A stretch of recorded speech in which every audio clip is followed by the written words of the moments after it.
My dad works in B2B marketing. He came by my school for career day and said he was a big ROAS man. Then he told everyone how much he loved calculating his return on ad spend.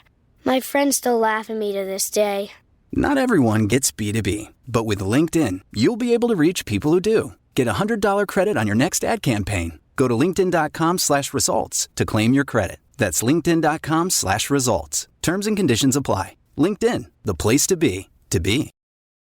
When you need mealtime inspiration, it's worth shopping Kroger for thousands of appetizing ingredients that inspire countless mouth-watering meals. And no matter what tasty choice you make, you'll enjoy our everyday low prices. Plus, extra ways to save, like digital coupons worth over $600 each week and up to $1 off per gallon at the pump with points. So you can get big flavors and big savings. Kroger, fresh for everyone. Fuel restrictions apply. This episode is brought to you by Allstate. Some people just know they could save hundreds on car insurance by checking Allstate first. Like you know to check the date of the big game first before you accidentally buy tickets on your 20th wedding anniversary and have to spend the next 20 years of your marriage making up for it. Yeah, checking first is smart. So check Allstate first for a quote that could save you hundreds. You're in good hands with Allstate. Savings vary. Terms apply. Allstate Fire and Casualty Insurance Company and Affiliates. Northbrook, Illinois. This episode is brought to you by Intuit TurboTax. Didn't file with TurboTax last year? That's in the past. Now, Taxes is getting the TurboTax app and filing your own taxes for free if you didn't file with them last year. File by February 18th. All tax forms, all 100% free. Now, this is Taxes. Intuit TurboTax. New filers and filers who didn't use TurboTax last year only must start and file your own taxes in-app by February 18th. Excludes TurboTax Live. Full terms at TurboTax.com. Hey Atlanta, say hello to Small Business Help from Apple. That's right, we're here to make starting and running your business simpler. From helping you choose the right devices to setting them up hassle-free, we can help you build your business in no time. Speak to a business expert and get the help you need at no cost whatsoever. At Apple, we're open for your small business. Go to apple.com/small business or visit an Apple store to learn more. Welcome back to another exciting edition of the Pointless Exercise podcast. It's time for the baseball podcast with national baseball writer David Brown. Dave, how are you? I'm excited about the All-Star game getting closer. We've got some fun balloting data that we can go over. Yeah. It's great. Yeah, I can tell Cub fans are really excited about their team, and you'll find out. So speaking of the Cubs tangentially, the Mets were in town over the weekend, and last night with a 5-2 lead, they brought in Edwin Diaz. He didn't get his Tommy Trumpet intro like he's used to, but he came in and was immediately thrown out of the game. Came back from commercial and he had been tossed. And it turns out that he had a little too much sticky on the old hand. It looked like he was making some kind of dish or something with cornmeal. I don't know. What if it turned out he was just like eating, like I don't even know what he'd get at the park that would be sticky. But what if he just had like molasses on his hand and it was an accident? Right. He gave a great quote after the game. According to The Athletic, he said, "I was really surprised because I didn't have anything on my hand, glove, belt. They thought that was sticky a lot. I just said, hey, you could check my hand, smell my hand, but they threw me out of the game." What? I mean, he's literally playing smell my finger to the umpire. I don't want to know what the alibi was going to be. I mean, we know about like the mid-'80s Mets. Right. This is not them. Those are the fun foreign substances. Yeah, like you would not, if Darryl Strawberry had said, smell my hand, you would not have done it. There's no way. You didn't want any part of that. No appendages at all, actually, please. I thought the Sunday night crew, which had a up and down game, as they often do, and they had Boog filling in for Carl Ravitch, who was busy doing the thing he really loves, the College World Series. I think it was Boog who pointed out that they let him take his glove with him. Thought that was odd. He thought they would have confiscated that as part of the proof. But they basically told Edwin to go away, and they just gave him all his equipment back, and off he went. Well, I don't know. We've seen before there's no appeal of this. It's like Major League Baseball's like, as soon as the umpires say, well, you've got some foreign substances, that's it. You can't appeal. So they don't need the glove for anything. That's true. So based on that odd jurisprudence. Bill Peterson is a big Cub fan. They couldn't give it to him to run through the CSI lab and see what he could find. Well, we got a spectrometer or something there, I would guess. It's funny that he said there was nothing on his hand. We saw pictures of stuff there was on his hand. Yeah. Now there is. I mean, I don't know that I'd call this a defense, but there is the fact that there have been other players who have been allowed to wash their hands off. I can remember like Clark Schmidt and Herman and a couple other guys. Didn't they send? So the other, I think he was a Met when this happened, wasn't it? Didn't they send Max Scherzer in to wash his hands, and he did, and he came back, and they said no, it's still too sticky, and he got suspended because it's automatic, right? It's 10 games. We know Edwin's got to serve 10 games now, no matter what. Right. I was hoping that the Sunday night guys were going to have like, oh, we heard a great anecdote from Edwin before the game. He's now throwing a cinnamon roll changeup. Right. He just eats a big cinnamon roll right before he comes in, and then you don't understand. It's amazing. That's my churro ball. Yeah, that's even better. You think baseball would be more into innovation, but not going to let Edwin throw the churro ball. Well, it's not like pitchers have dominated the season or anything. Maybe that's the new strategy. They're just going to, they told the umps, just start throwing the best pitchers on every team out of games. So we can maybe other teams can score some runs. That's all the hitters have left. Falling asleep. It's terrible. It's like 1988 out there. Which means I think Mike Dukakis is running for president. Yeah, he's in the tank right now, getting his picture taken.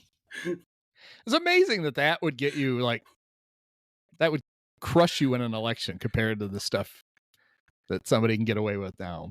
Really, with crushing people in tanks, I think that's right. That is okay anymore. On Thursday night,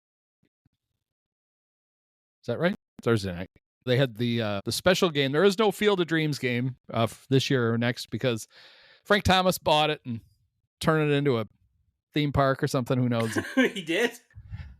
Yeah, you know that? So Frank Thomas and some investors bought Field of Dreams and some land around it, and they're going to build like little league fields and slip and slides, all kinds of fun shit. Just enough to ruin the whole experience, I'm sure. And because I didn't know that was the big hurt. I knew that maybe that was in the works, but I didn't know it was him. Yeah, he's using that as a boner pill, honey. And so there's no Field of Dreams game. So instead, they went to the oldest baseball stadium continuously running, the Rickwood Field in Birmingham, Alabama, which was a game that was always intended to honor the Negro Leagues, and especially Willie Mays, because Willie had played there, grown up near there. And then Willie passed away, which heightened the focus on him even more than it would have been, which was fine. Willie's a very interesting guy. He did some pretty amazing. Everybody know. The name Willie Mays, he's famous beyond. You do not have to see him to hear his name and think that guy was good. So I got some stats about Willie, but before, I wanted to wonder why Fox. I guess they're stuck with the announcers they have. Like the pregame show had some pretty interesting stuff on it. The Reggie Jackson thing, if you didn't see it, is amazing. And but when you get in game, you get the very diverse duo of Joe Davis and John Smoltz. And the moment, if you wondered if the moment was going to be too big for John Smoltz, he erased all doubt relatively early when he talked about it's the way he categorized what they've done by taking the Negro League stats and incorporating them. He said they have Americanized those stats. John. But at least he makes up for that kind of stuff with the unbridled enthusiasm that he always has for the game. For any baseball, yes. Yes, which is mostly Joe Davis. You wonder why Joe Davis yells so much. He's literally trying to wake John up so that he remembers to talk. He's yelling for two. Now, there was some cool stuff about that, about what they actually, so they put a, because of Major League Baseball, they came in and said, oh, this is a great stadium and it's historic and we want to play a game here. So we're going to change everything. And then we're going to rip the field up and put a new field in. And we're going to, but they actually did some cool stuff. Now, the lights apparently were not going to be sufficient. They put temporary lighting up.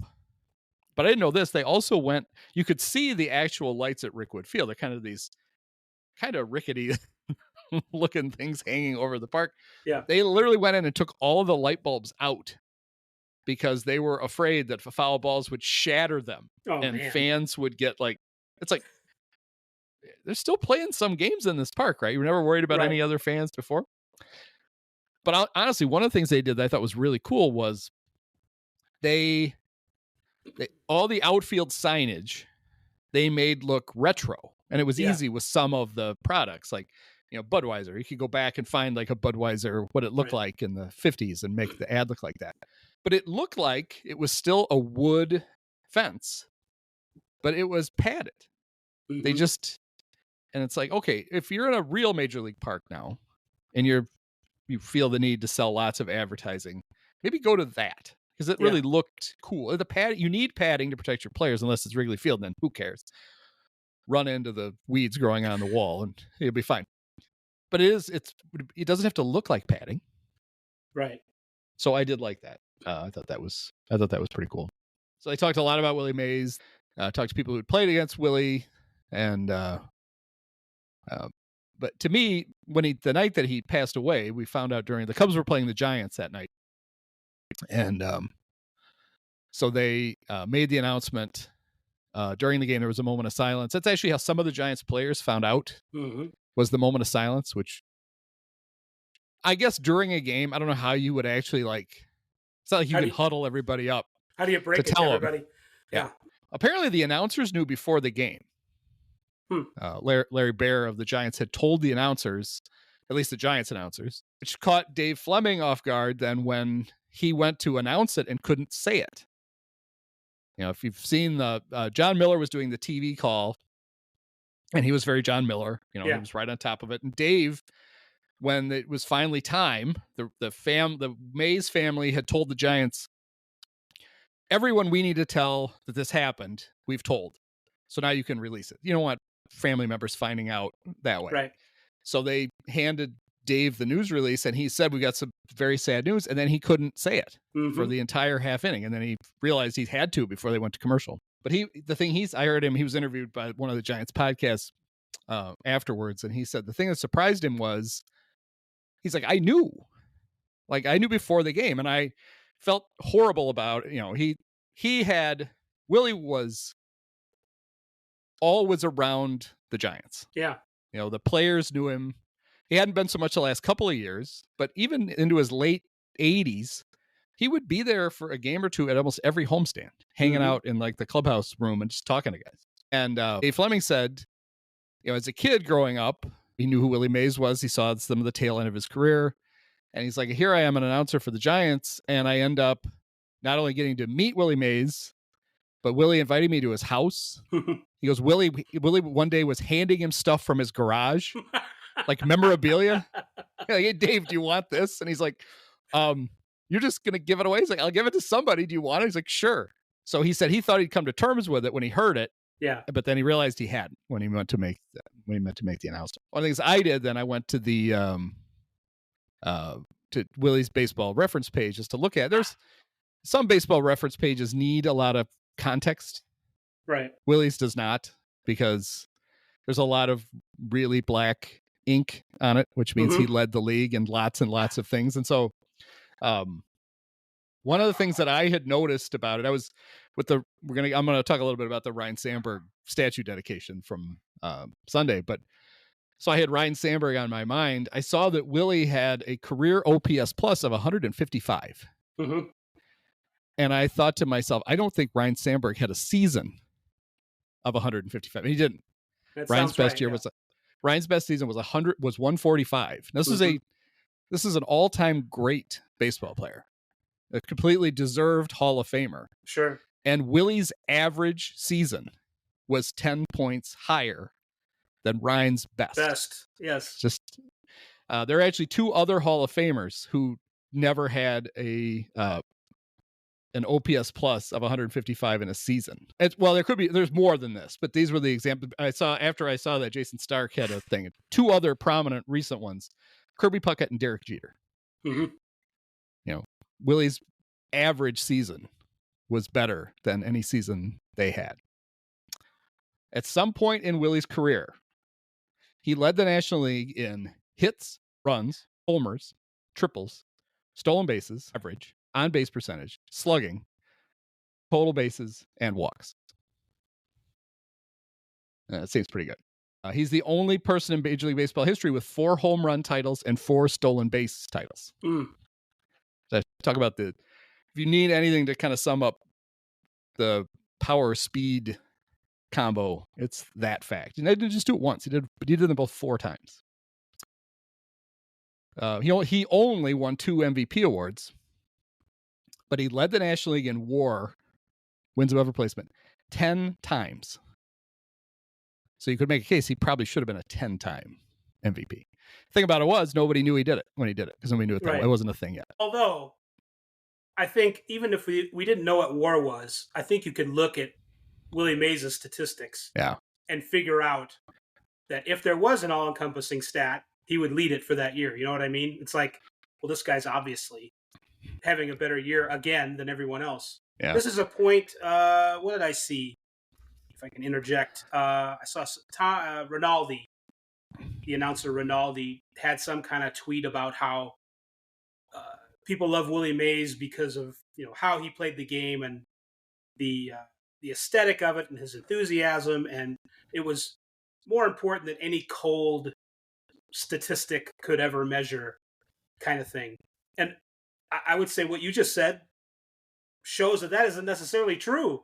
That we could have used a couple more cold statistics in Willie's day to buttress an argument for him winning more. I mean, MVP awards. I mean that's a good example of it right there. He won the MVP in 1954. It was his first full season in the big leagues. He played 121 games in 1951, and then he lost part of 52 and all of 53 to go into military service during the Korean conflict. So 54, he wins the MVP. Giants win the pennant, and they win the World Series. The next year, 1955, he leads the National League in triples, homers with 51, slugging, OPS plus, total bases, and he finishes 4th in MVP voting. His page is awash in stuff, and there's a couple things I had pointed out. In 1971, he led the National League in walks and on-base percentage. He was 40. Yeah, I was going to say that's 20 years into his career. The last hit he ever got in the big leagues drove in the winning run in a World Series game. Over a 13-year period, which would have been around from 1954 through 66, 13 seasons, he averaged 9.5 WAR. There are 3 current major leaguers who have 1 season of 9.5 WAR: Aaron Judge, Bryce Harper, and Mookie Betts. And that's it. That's the whole list, and they have 1 each. He homered at age 20 and age 40. The only other major leaguers to ever do that were Ted Williams, Hank Aaron, Stan Musial, and I can't read my own handwriting, George Brett. So he was pretty good. Safe to say, I don't think anybody's played baseball better than him. Maybe there are you can make arguments for this player or that player, but noticed done it better than him. I noticed on his page that he played one game at shortstop and 2 games at third base. So I looked to see why. Shortstop, not Jim Bob Cooter, but some 3-named guy got hit with a pitch and had to leave the game, and so Willie just came in to finish the game at shortstop. Why not? And then he played a couple games at third just for the hell of it at the end of a season. Like Willie wanted to try third, so they just let him play third. Yeah, it's pretty. It's an incredible career. He came up during the Ryne Sandberg statue dedication because the parallel between Sandberg and Willie was all one side. It was all the Cubs talking about this. But when Willie famously got off to a terrible start, and Leo DeRocher was his manager with the Giants, who Willie was worried that he was going to get sent back to the minors. And Leo told him, as long as I'm the manager, you're my center fielder. And Willie started hitting right after that. Well, Ryne Sandberg started his Cub career 1 for 31. And Lee Elia did not throw his arm around him and tell him, as long as I'm manager, you're my second baseman, because Lee was busy swearing at everybody. But that story kept getting told around that time. Like, well, they think this is bad. Willie Mays was even worse. And look what happened to Willie Mays.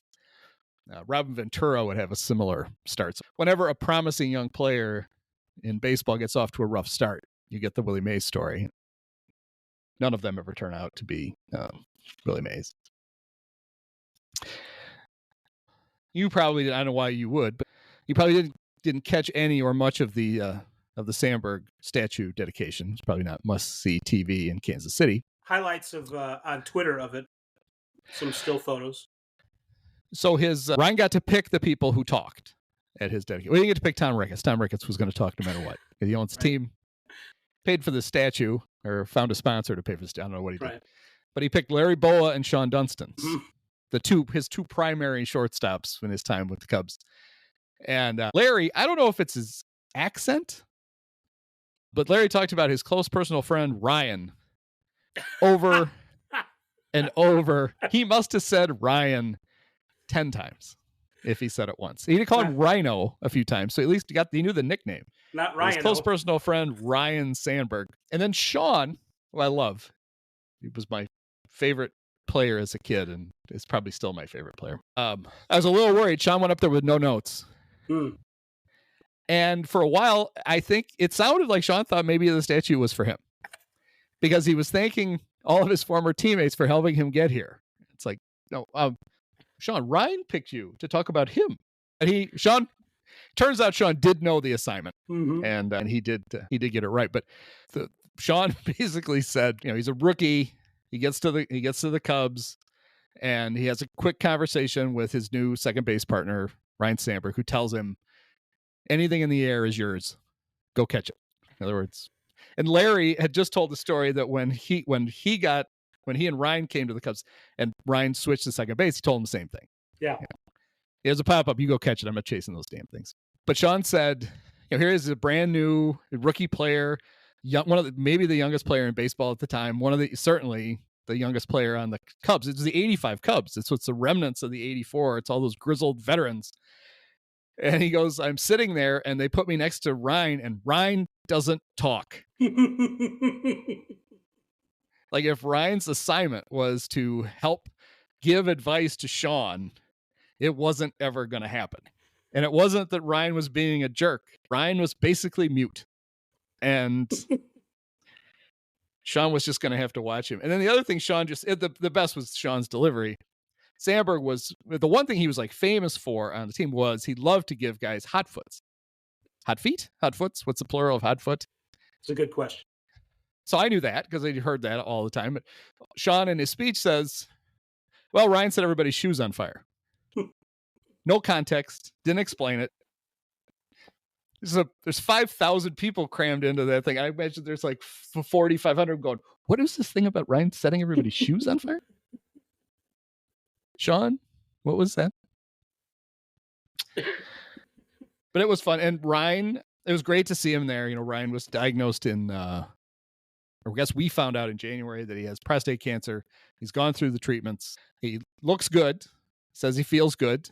And it was great to have, you get this huge honor and this big day, and the last thing you want is to not be able to enjoy it. And he certainly looked like he was enjoying all of it.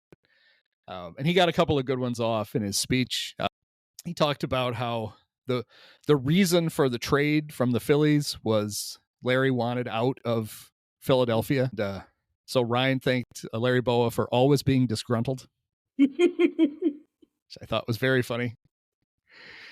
And that they referenced that Sean, one thing he learned from Sean was how to fake a hamstring injury the day before Nolan Ryan was going to pitch against the Cubs, but to always have it miraculously heal just in time to face the soft throwing lefty that would follow Nolan, which I assume was Jim Deshaies. So I hope Jim Deshaies was there somewhere going, hey. Him or Bob Nepper, but Deshaies definitely on the. One of the nice touches was the where the ceremony was in Gallagher Way. You can see Wrigley in the back of it. All of the current Craig Counsell had all the current Cubs come out and stand up there and watch the ceremony, which was pretty nice. They were so inspired that they came out and got beat by the Mets again, but they were there. I saw Praz tweeted a picture of that he took of the Cubs lined up. I thought that was one of my favorite moments of the thing. Yeah. Praz sent me a video that he shot, which it's going to be added to the outro of all these episodes, where Sean was signing autographs and Praz yells at him, hey, my podcast co-host, Andy, you were his favorite player growing up. And Sean goes, hey, thanks, Andy. So I have that forever now. I have Sean Dunston thanking me for him being my favorite player. Yeah, I've told the story before. It's my podcast. I'll tell it again. When I was a kid in 1982, Beloit, Wisconsin got a Class A affiliate in the Midwest League, the Beloit Brewers, who then became the Snappers and who now are the Sky Carp. But my dad and I went to a game, and Rick Russell was doing an injury rehab for the Quad City Cubs. And my dad, we got there early, and Dad saw him out on the field and yelled at him to come over. And I'm like, what the? Dad, come on. Rick had done some hunting on land not far from our house, so Dad used that as an excuse to get Rick's attention. It was his in. And Rick signed my program, and then he asked me, he's like, is there anybody else's autograph that you want me to get? And I'm like, well, the only player I knew on the Quad City Cubs was had been the number one pick in the draft the year before, Sean Dunston. So I said, well, Sean Dunston. And so Rick disappears. And like 2 minutes later, Rick and Sean both pop out of the dugout. Oh. And I got to say, I'm only 10 years younger than Sean Dunston. So he was a kid too, basically. And he signed my program. And so if there was any doubt that he was going to be my favorite player, that was erased that day. I could have picked any of the illustrious Brewers. Ty Van Berkeley was playing for the Brewers. I remember him. Yes. And Brad DeCry was their third baseman, and my dad apparently had known his dad too. Wow. Who knew that my dad was so connected to Midwest League baseball? Anyway, that's my. But the thing I've already thanked Prez once. I would thank him again. It was very nice. I have a little video of Sean Dunston thanking me for all of my support over the years. I like that Russell story too. He's a guy. He should be in the Hall of Fame, I think. Mm-hmm. He's and I don't know of any movement to make that happen, but should start it. You know, he got to play with his brother on the Cubs for a little while. Paul, a handsome pair. Were they twins? Yes, they're twin brothers, and there's a great baseball card. It's baseball twins, and it's the Rushells. And my favorite part of the card is that I misidentified them. They have Paul as Rick and Rick as Paul. Right. Okay. Paul wore these he wore these really thick glasses, so it was easy to tell the two apart. Both of them very lumpy gentlemen, but I would assume he's a twin. Although I guess we know from the Cansecos that, you know, just because you have a twin doesn't mean that they're both as good. Right. But Rick was, maybe Paul was too. Rick was an excellent athlete. And not only did he pinch hit for the Cubs several times, he pinch ran. I remember. How would you like to be a position player who gets pinch run for by Rick Russell? Because he's legitimately faster than you are, and probably a smarter base runner than you are. There he was. Yeah, I worry that people our age, their main memory of Rick Russell is giving up 1,000-foot home run to Bo Jackson in an All-Star game. Right. But yeah, he was a very good pitcher, and he's one of those Cubs, 20-game winners for the Cubs, who had 2 stints with the Cubs. Yeah. Rick Russell, Fergie Jenkins, John Lieber, Jake Arrieta. I might be missing one out, but basically, Greg Maddux. If you ever won 20 games for the Cubs, you had to leave, but then they would bring you back at some point. Go make your money somewhere else, and then you can come back. That's how that's all going. Yeah, so we are, like you teased, the All-Star game is coming, whether you want it or not. It's coming, and Major League Baseball released some updated vote totals, and you could tell how excited Cub fans are about this current team by the way they have flocked to the ballot box to vote for their favorite Cubs. For instance, catcher, there is none in the top 10. First baseman, no Cub in the top 10. Second base, Nico Horner is 9th. Third base, nobody. Shortstop, nobody. Designated hitter, no. Others, that list goes to 20. Bellinger. And there's yes. Is it? Cody Bellinger is 8th. He's like the one Cub who's legitimately at least has a chance to get voted in. And then Seiya Suzuki is 13th. Mm-hmm. Jason Hayward, former Cub Jason Hayward, has more votes than Seiya Suzuki. How many games has he played? Not many. Yeah, it's a combination, right? I think he missed some time, but they are also, even with their injuries, they are very strategic about when they deploy Jason. Right. Mostly because they have to find somebody they think he can hit. And that's not a long list. He has played in 33 games for them. And he's hitting it, but only 88 at bats all season. He's hitting 239 with a 346 on base and a 466 slug and 812 OPS, which is good for in 2024 130 OPS plus. I mean, it's better than I thought he would do anymore. He had a 118 last year. Yeah, right. It's slightly better than his last year with the Cubs when he had a 56. Lost my National League. Let's see. We think there's any surprise in the leaders. They are. You get your pick of Contreras's. William is leading. William. I'm surprised that Jurickson Profar. I mean, I guess he deserves it, but usually that doesn't happen. The kind of strange guy out of nowhere leading the outfielders, but he's had a great year somehow. Finally, Ohei is basically doubled anybody else at DH, which seems right. Mookie is leading at shortstop, which is actually Mookie. The top 2 shortstops are both injured, Mookie and Trey Turner. Right. So there is a shot for Miles Mastrobuoni of the Cubs. If those 2 can't play, he might get picked. I always think it's funny. It doesn't really matter. I'm sure the Marlins, I would guess that's who determined where Luis Arraez is on the ballot because that's where he started the year. But yeah, he's listed at second base, where he's just about the worst second baseman in baseball. But he can hit. So he's second in voting behind Tel Marte. But yeah, JT Realmuto is injured. He's second. The Phillies are showing up pretty well in the overall voting. I see a lot like Johan Rojas and things of that nature. But Nick Castellanos, on the one hand, they can't wait to drive him out of town, but on the other, he's Brandon Marsh. They're like all grouped there in the outfield. Marsh, Castellanos, and Rojas. You can tell people are voting in concert to their Phillies. Maybe Philly fans are playing like 4-degree chess.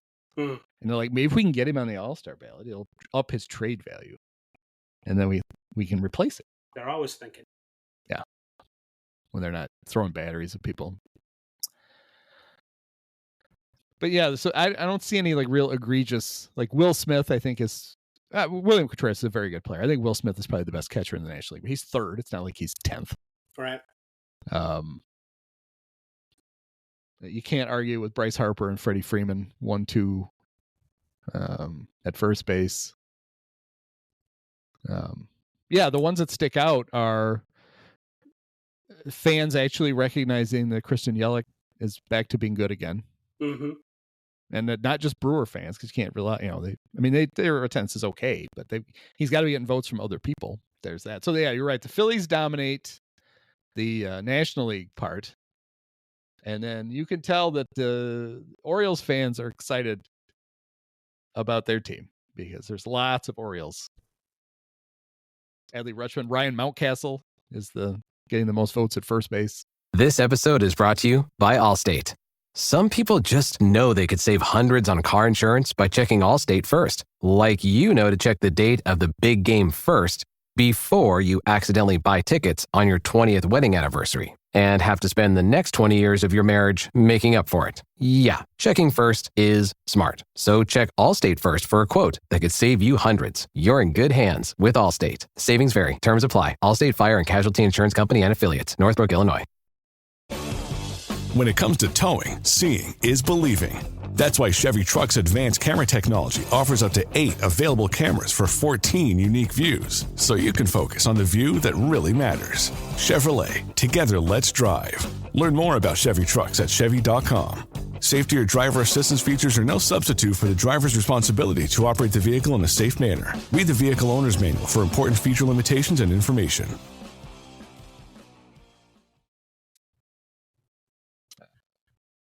I'm not sure if that is egregious or not. I don't know. I know Naylor got off to a good start, but I'm not sure if really like any of the first basemen in the American League are all that good. No, the list is Mountcastle, Vlad Guerrero Jr., who didn't hit for like 2 months. Right. Naylor, Anthony Rizzo, who didn't hit and is hurt. Lowe is doing okay. Yeah. Pasquantino's kind of underachieving. Singleton, it's amazing he's in the league, so whatever. Yeah. Casas, he'd probably be the best if he'd been playing. I don't like any of them. How about just no? Yeah. Can you just not? Just let the ball roll. Right. Throw it to first and let it go in the dugout. It'll be fine. It makes it's the one thing when you compare like Andrew Vaughn to the rest of the league. It's like, well, it's not that bad if you look at all these guys. It's not that far behind, and he'll never catch him. But it reflects almost good on him. Almost. Sunday Night Baseball continues to insist on doing the in-game interviews with players. They are in the Yankees Red Sox game 2 weeks ago. They were very excited about. They had Juan Soto, and Juan answered a question while fielding. Like they asked him a question. He broke to the line to catch a fly ball and answered the question as he was running the ball down. It happened again last night where Pete Alonso went to cover first base in the middle of a question and answered it while he was catching the throw. They pressed their luck with Tristan Casas 2 weeks ago, though, after the Soto one. They gave him the microphone, and he talked basically nonstop. He was not playing. He's on the injured list. He didn't stop talking for the entire half inning, to the point where Kenley Jansen actually sent Brian Bayo out from the clubhouse to tell him to shut up. Bayo showed up with Kenley's uniform on backwards, so you could see that it had 74 on it. Walked up, and the only reason we knew what he said was Eduardo Perez translated it after the fact, because Bayo went up and in Spanish said Kenley wants you to shut up. and Casas just kind of like blew it off. Eduardo's like, Tristan, I think maybe I need to translate what you were just told. And they told him. But the weirdest part of the interview was Tristan was talking about when he was a kid. He basically talked about how his dad had to spend a night in jail because at one of his Little League games, he yelled at Tristan so much that another parent reported him to DCFS. Oh my God. And he got arrested. Then the family had to explain, no, he wasn't beating the kid or screaming. He was a baseball coach.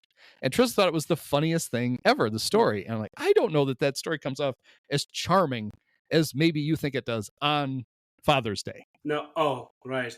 Yeah, which I'm sure is why he told the story. But I'd say if there's one guy that I have not got a chance to talk to yet, but would like to, it's him, just to see what would happen.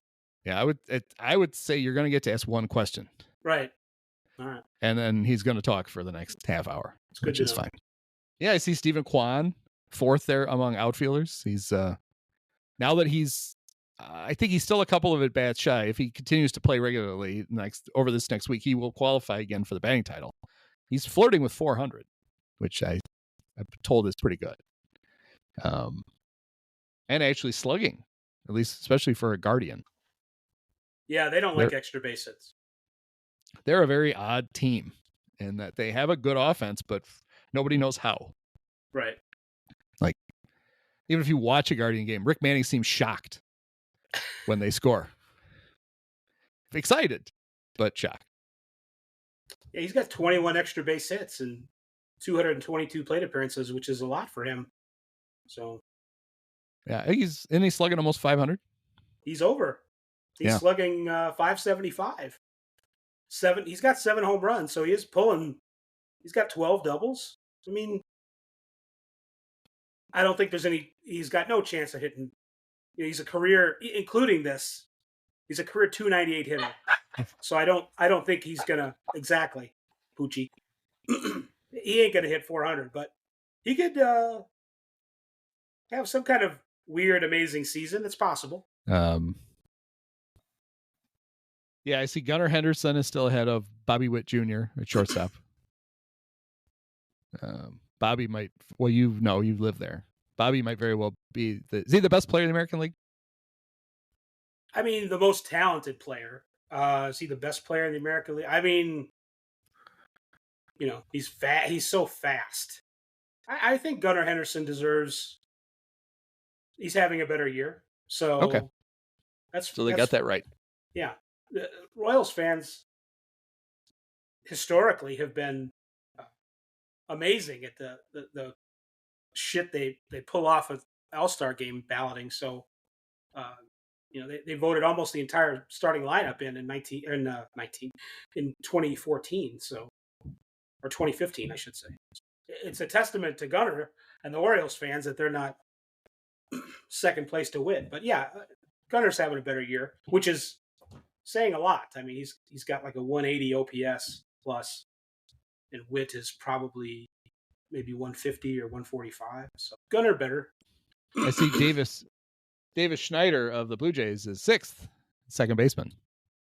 So if you need a guy with a mustache to hit 230 for you, that's who you vote for. Typically plays left field too, so I don't know. Maybe he's played some more second base that I know. Is Schneider's mustache as good as Schneider from One Day at a Time though? No. But don't you think he should play with maybe they would, I don't know, maybe it's a rule, I guess. Don't you think he should play with a pack of cigarettes rolled up in his sleeve? Well, I mean, the way baseball leans into liquor advertising and gambling, why not? You know? Yeah. Why not cigarettes? There was it's like when we were kids when Big League Chew came out. Yeah. And it was and is that a Jim Bouton? There's a famous I can't think of it. There is a famous baseball player who was not the inventor, but yes, it was Rob Nelson, former left-handed pitcher for Cornell, invented Big League Chew, and he was helped by Todd Field, a 13-year-old bat boy for the Portland Mavericks. There's a good documentary on the Portland Mavericks on Netflix with yeah, I meant to watch that. Yes, with Kurt Russell and his dad Bing. Bing was the general manager of the Mavericks, and Kurt played for that because Kurt was in the Cardinals system. He got hurt, but was still playing semi-pro baseball. And Jim Bouton was one of the first guys behind Big League Chew. Well, what I remember not only about Big League Chew then was there was also some gum that was like, instead of shredded, it was like chopped, and it was in a little plastic, what looked like a tin, like you would get Copenhagen in. Mm-hmm. And I used to always get that. And I actually wore a groove in my baseball pants in the pocket from that tin. So at like 12, it looked like you were dipping. Yes, it looked like I had been chewing for years. Oh, I don't remember what that stuff was, but I remember I liked it better. I liked it because you could actually see the because Major League Baseball players were, they had the tin right in their pocket. I just felt like a big leaguer. I also had a friend who did he would put the batting gloves in his back pockets, like Mel Hall. Now there's a guy to be. There's a role model for him. Yes. If there's there's a documentary on those Yankees. It's on Peacock right now. If you want to learn way more about Mel than you ever wanted to know, it is good to see Mel. He's in the documentary. He gets interviewed from prison. And they also interview the 15-year-old girl that he was dating while he was with them and living with. Dating. Yeah, he moved in with her parents, and her parents let Mel and the daughter sleep in their bedroom while they slept in a different bedroom. Crazy thing from that was the year, I think it's the 90 Mets. Is that right? Or maybe the 90, whatever. It's early 90s. The yearbook they published had family pictures of all the players. And the picture of Mel is Mel and his girlfriend at her prom. My God. Yeah. That maybe should have tipped somebody off of something. One thing I want to talk about with the Cubs and their best friends, the Cardinals, both of them right now are the Cardinals just wrapped theirs up yesterday. They both had long strings. That's not a word. Long streaks or strings. I combined the two of playing teams that were under 500. The Cardinals just finished a run of 19 straight games against teams that were under 500. The Cubs had 21 straight, but they've got 4 more with the Giants this week. And the Cardinals are surging. They have moved into they may be in I forgot to look right before this. Are they actually in the first wild card spot now? Let's see. They're in the second after the Braves. Yeah. Oh, that's right. Yeah, they're a real team is ahead of them. A little difference. The Braves, even with their injuries, 11 games over. The Cardinals, 2. So I wanted you to guess, because they're talking about the surging Cardinals. What do you think their record was over those 19 games against teams with losing records that got them into this spot? I'm going to say 10-9. Yeah, they were 11-8. Oh. The Cubs, meanwhile, in their 21, are 9-12. And the Cubs are not in any of the wild card spots. They are 37-41, but they are only 2 games out of the wild card. It's the Giants, who had played really well and then went on a road trip where they went. It wasn't good. They just got swept by the Cardinals. They've lost 5 in a row. They are only 3 games out of the last wild card spot. There are really only 2 teams in the National League that are kaput, and that's the Marlins and the Rockies. And it took the Marlins losing like 7 starting pitchers. Otherwise, they might still be in it too. Yeah, I do such great research for this. The Rockies had a couple of interesting games over last week. They had a game against the Dodgers where they thought they won. Oscar Hernandez looked like he went around on what would have been strike 3 to end the game. They appealed. The umpire said he didn't swing. Very next pitch, he hit a 3-run homer to give the Dodgers the lead, and they went on and they won. Their right fielder lost his mind. I don't know if you saw that. He turns to watch the ball go, and it immediately turns back and starts screaming at the first base umpire from right field, which was great. But then they won a game a couple of days later on a pitch clock violation. The classic way of doing so. Yes. It's Kyle Finnegan of the Nationals got called for one on what would have been a full pitch, on a full count pitch, and it was ball 4 with the bases loaded. And it was funny to listen to the Nats broadcasters, because when I saw the clip, oh my God, they're going to lose their mind, right? I mean, what a way to lose a game. And basically it was Bob Carpenter, and I don't know who the other guy was. I don't know if it's still FP Santangelo or not. Basically went, oh, well, Kyle leads the league in those. He literally, Kyle Finnegan leads the league in pitch clock violations. And they were kind of like, it finally really bit him in the ass. We just lost a game. So a question I want to ask you, because we get a lot of this, who's going to be buyers, who's going to be sellers at the trade deadline. Mm-hmm. I was thinking back to like the trades that the Cubs would make in the 80s. When you weren't buying or selling, you were just trading for guys, right? Yeah. Like the Cubs needed the Phillies didn't want to play Larry Bowa at shortstop anymore because he was bad. And they somehow thought Ivan DeJesus was going to be a big upgrade. Actually, he was a better player.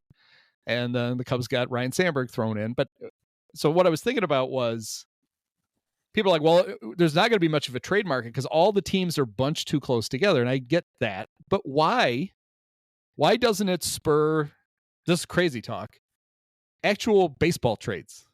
Right. Where, you know what, we need, we're not getting enough production out of left field, but we've got an extra pitcher or two. Why don't we trade a pitcher for a left fielder? Why do we get so few of those trades these days? I think they are in the olden times. It was easier to just look at players and figure, well, if you need a left fielder or a second baseman, you go out and trade for him. But now they are hyper-focused on details like, well, how much control does the organization have? When do they go to arbitration? When's free agency? Does this increase our payroll in any way? And then when you add those obnoxious factors, the amount of players that, not even getting into, well, do we want to trade any resources for tomorrow for something for now if it's not going to help us transform us into a World Series winner? So you've got that.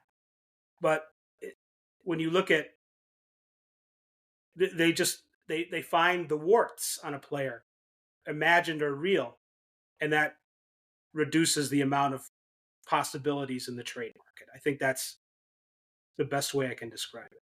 Yeah. So kind of a combination of, back in the day, most players made comparable money. Right. Trading one position for another wasn't adding a significant amount of payroll, likely. I mean, it could be sometimes. And then the other thing is just you can always, one of your stat nerds and his little khakis can come running in and show you why you shouldn't trade for somebody, because if you look hard enough at anybody's stats, you could find a reason not to, or a reason to, I would think. But then nobody seems to find any. It's frustrating, obviously, as a fan.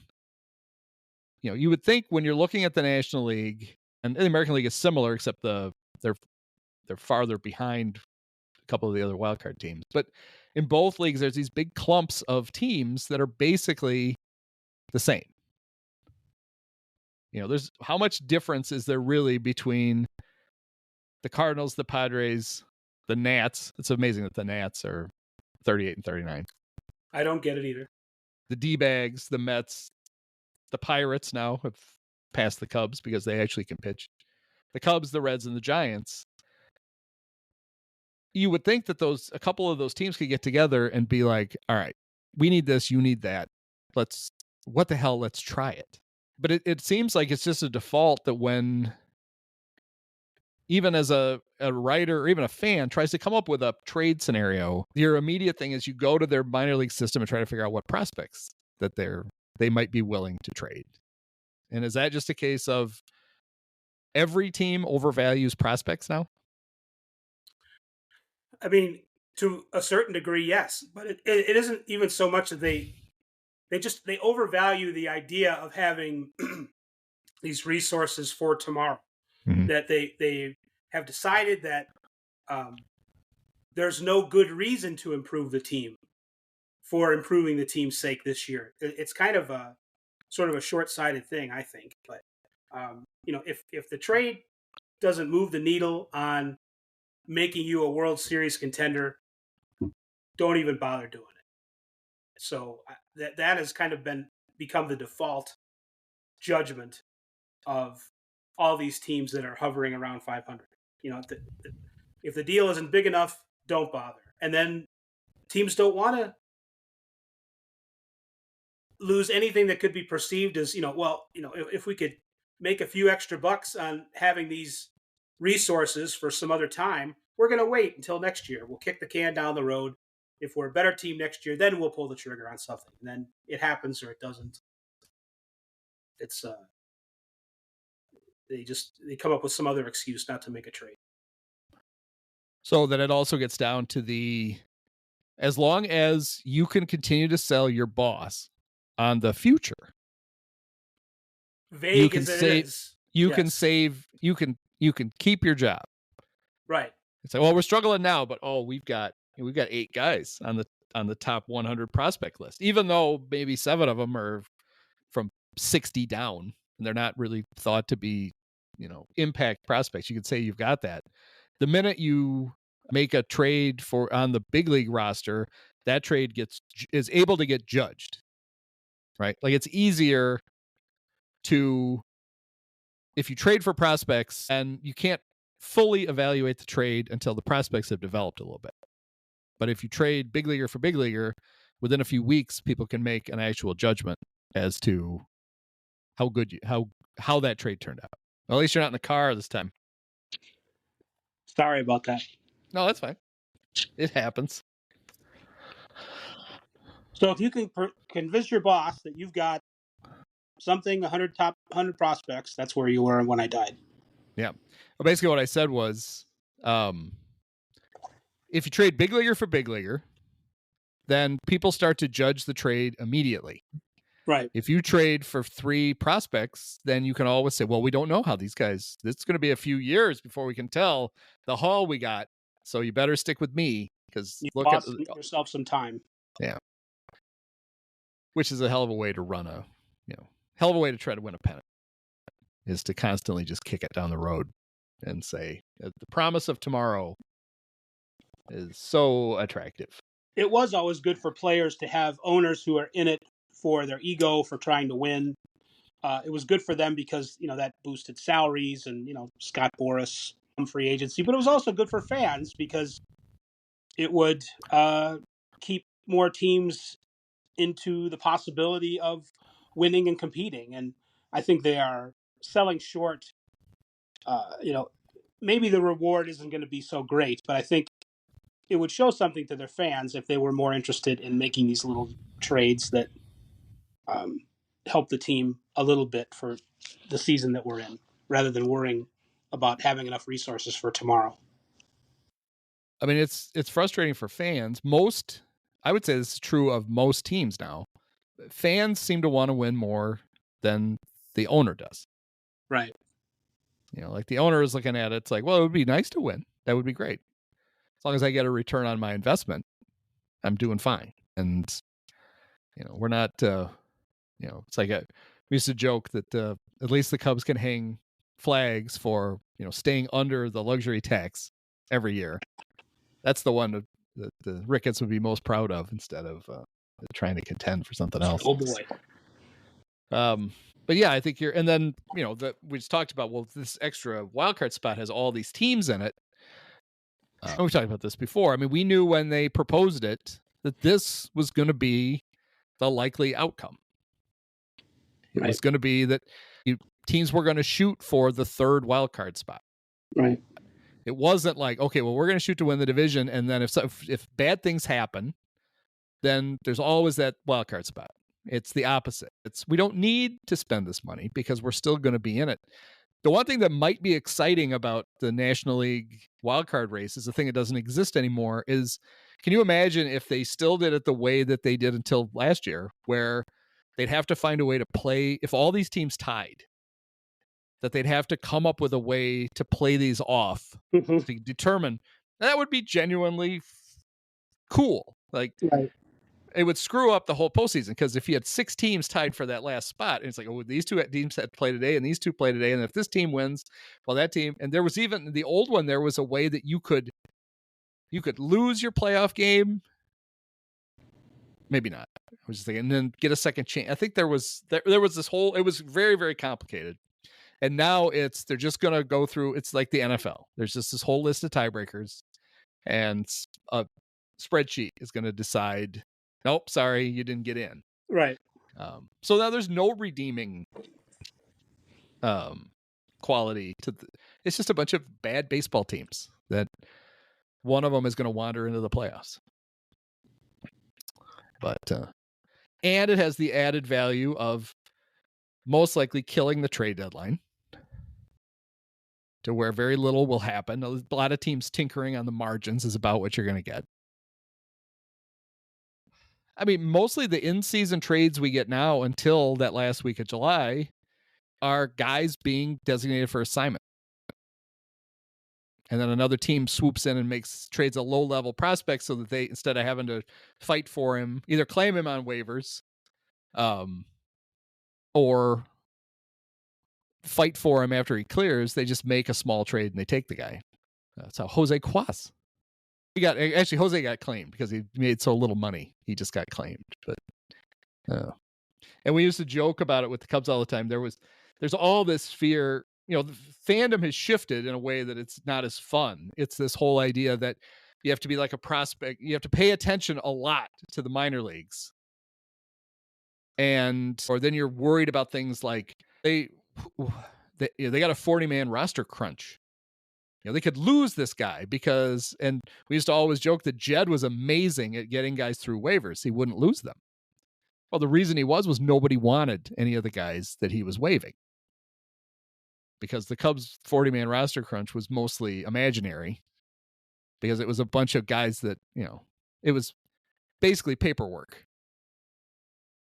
It's like, all right, in order to do this, we got to move this guy. Nobody's going to want him. So we'll DFA him. And then in 3, he doesn't have to leave town. In 3 days, he'll just be a non-roster player so there's that.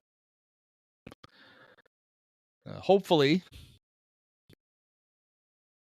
somebody in the National League gets it together and we get some semblance of a playoff run that's not just the team circling the bottom of the drain and one of them will wander into the playoffs. So can you hear me? You're muted. Sorry, I did that by accident. That's good. I can hear you fine. Okay. Well, I think that's all I got. All right. Sorry for the technical difficulties at the end. No, that's fine. That's the beauty of technology. Sometimes it works. All right. 2 weeks again? Yeah, 2 weeks. Do you want to go back to Tuesday? Tuesday's good. Tuesday, 1:00-ish? Yeah. We're into July the 8th. Yep, that works. All right, very good. Thanks, Andy. All right, no problem. All right, talk to you soon. Thanks a lot, Dave. Bye.